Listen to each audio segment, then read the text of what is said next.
Hey guys, welcome back to another video on the life of Jesus. It has been a few months since we've made one of these videos, and I had every intention on getting back to this in early September, and of course that didn't happen, but we're back now, and hopefully we can continue on through the remainder of the life of Jesus.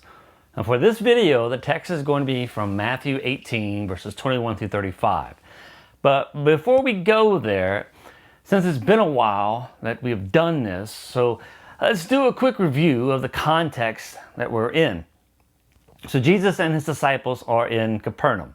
But while they were on their way there, the disciples started arguing among themselves about who would be the greatest in the kingdom. You find this in Matthew 18, Luke 9, and Mark chapter 9. Those are all parallel texts. But then after they get to Capernaum, Jesus asks them what they were talking about on the way there. But no one says anything. Jesus was aware of what was going on, and he presented an object lesson to them by using a little child to talk about humility. Now, remember, these are guys Jesus is training to follow him, to be like him when he is gone. And they're to be leaders of this thing Jesus is doing, and if they're to lead properly, their hearts must continue to transform more and more like Jesus. And they're going to lead like Jesus. There's no room for just jealousy and envy and arguing over things like this. And the disciples, furthermore, need to be careful and take care that they do not cause each other to stumble by the way that they're thinking and arguing and approaching their status in the kingdom. They really needed to cut off their prideful hearts and arrogant ways of thinking, which led to this argument. They needed to do whatever it takes to rid themselves of the thing that is at the root of this argument and how they're feeling. And in light of all of this, they needed to make peace with one another. And this is where we pick up in Matthew 18, verse 21. Then Peter came up and said to him, "Lord, how often will my brother sin against me and I forgive him? As many as 7 times?" Now for Peter to say this is interesting because it seems that the common rule rabbis taught during that time was to forgive someone no more than 3 times for the same offense. And in saying 7 times, I just wonder if Peter feels like he's being a bit generous at this, right? So look at me. And then Jesus said to him, "I do not say to you 7 times, but 77 times, or 70 times 7. Now, if you read this literally, you would say that you were to forgive 77 times or 490 times, depending on your translation. Well, this is actually an idiom that reflects an unlimited number of times. It's like when we say things like, there were thousands of birds or there were millions of ants on the counter. When we hear these things, we don't take them literally. We understand that these aren't ways of expressing specific numbers, but they reflect this overwhelming numbers, right? It's innumerable, unlimited. You can't count them. So Jesus is saying essentially that there is no limit to forgiveness. And then to explain the standard of the model of this generosity, that is why there's no limit, Jesus presents a parable. That is in Matthew 18, verse 23. Therefore, or for this reason, Jesus says, the kingdom of heaven may be compared to a king who wished to settle accounts with his servants. And when he began to settle, one was brought to him who owed him 10,000 talents. Again, 10,000 here is not to be taken literally.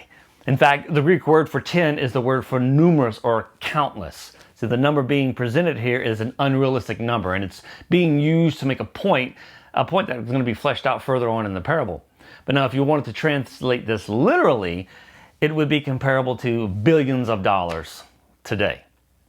So the servant owes billions of dollars to this king. And since he could not pay, his master ordered him to be sold with his wife and children and all that he had, and payment to be made. So the servant fell on his knees, imploring him, "Have patience with me, and I will pay you everything." Now, when the servant says, "I will pay you everything," understand that being able to do, well, it's unrealistic for him. There's no way he could ever pay off that debt. but he is speaking out of desperation. And in desperate moments, we understand, we say just about anything to get out of the situation. And then verse 27, Matthew says, "And out of pity for him, the master of that servant released him and forgave him the debt." The term translated pity here is a word that can also be translated compassion. It's a word that deals with a feeling that is stirred up deep down inside. It's literally defined as being moved in the inward parts, to feel the bowels yearn. So in other words, this man is deeply moved by what he is seeing, and so he forgives the debt. In other words, this servant walks away owing nothing. He had a tremendous amount of debt that he would never be able to pay, and it was removed, forgiven. Now, after this happening, I would imagine that he would have felt relieved, maybe a little lighter on his feet, with maybe a fresh perspective on life. He no longer had this thing hanging over his head. I mean, what a relief this would be. But notice what happens. Verse 28. "But when that same servant went out, he found one of his fellow servants who owed him 100 denarii. We're talking pennies in comparison here. And seizing him, he began to choke him, saying, 'Pay what you owe.'" Now, listen. This man only owed pennies in comparison to the servant who owed billions. But notice what he does. He grabs this guy by the throat and he demands him to pay whatever he owes him. And it doesn't seem like this generosity of his master had any effect on him whatsoever. And he is so focused on what he is owed, he wasn't even fazed by his own debt and then what had happened to him. Look at verse 29.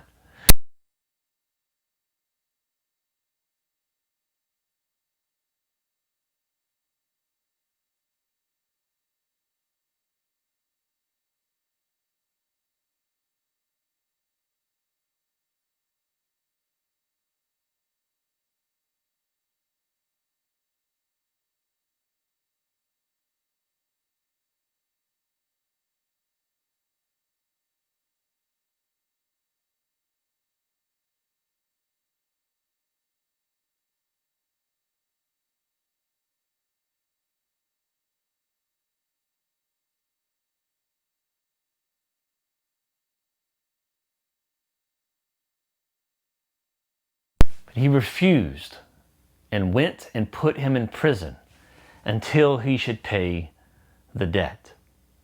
And when his fellow servants saw what had taken place, they were greatly distressed, and they went and reported to their master all that had taken place.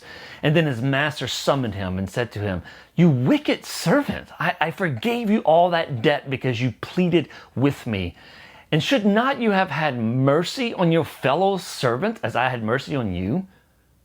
Now, the word translated mercy here is a different word from the one used in verse 27. See, the word has to do with the desire to relieve and actually relieving someone. So the text being used here, remember, is in the Greek. But Jesus probably spoke in Aramaic and Hebrew. And I am told that the equivalent Hebrew word here means to get right inside the other person's skin until you can see things from their eyes, think with their minds, and feel with their feelings. And so we're talking about more than just an emotional wave of pity. We are talking about intentionally making effort to identify with the person so you can understand what the other person is going through. And when you think about this, it shouldn't have had to take a whole lot of effort to do this. He was trying to get payment from someone who was equal to him. He knew what it was like to be in that position, for he was in it not long ago. But he also had an example of someone superior to him who worked to see things from his perspective, and in doing so, he forgave him all his debt. And seeing things from another perspective changed things for him and moved him to relieve the man of his burden, hence mercy and forgiveness. But look at verse 34. "And in anger his master delivered him to the jailers until he should pay all his debt." The term translated jailer here means tormentors, and we're talking about a different kind of prison here. We are talking about working under abusive conditions, being beaten as you work. And so His master is so struck by his servant's response, his lack of mercy, especially in light of what had already been shown to him, that he revokes his forgiveness and he reimposes the debt on him. And so also my heavenly Father, Jesus says, will do to every one of you if you do not forgive your brother from your heart. And so essentially Jesus says, listen, there is no mercy for those who refuse to be merciful. It reminds me of what James said in James 2:13. For judgment is without mercy to one who has shown no mercy. Mercy triumphs over judgment. And when it comes to mercy, like true mercy, it's not just lip service. And so when we are merciful, it comes from the depths of our being, and it comes as often as needed. And that's Jesus' answer to Peter. You forgive as often as is needed because God does. See, but I think Jesus takes it all a step further with this parable by showing him not just why, but how it's possible. See, if we're going to truly forgive someone from the heart, we can't just will our minds into a place where we can say we forgive. Remember, mercy means we first have to desire to do so, and then secondly, we do what it takes to do it. And it's by getting ourselves inside the skin of another, working to understand their perspective. It can change our own perspectives, and it can help to paint a different picture in our minds of what happened or what is going on. A different picture from the one that was initially painted in our minds when we were offended. And it helps to change the narrative, and thereby changing our focus, changing our hearts. So that's what makes forgiveness possible when we are having a difficult time forgiving another. So there is Jesus' answer to Peter. And there is his answer for us as well. So grace and peace, and we'll talk to you soon.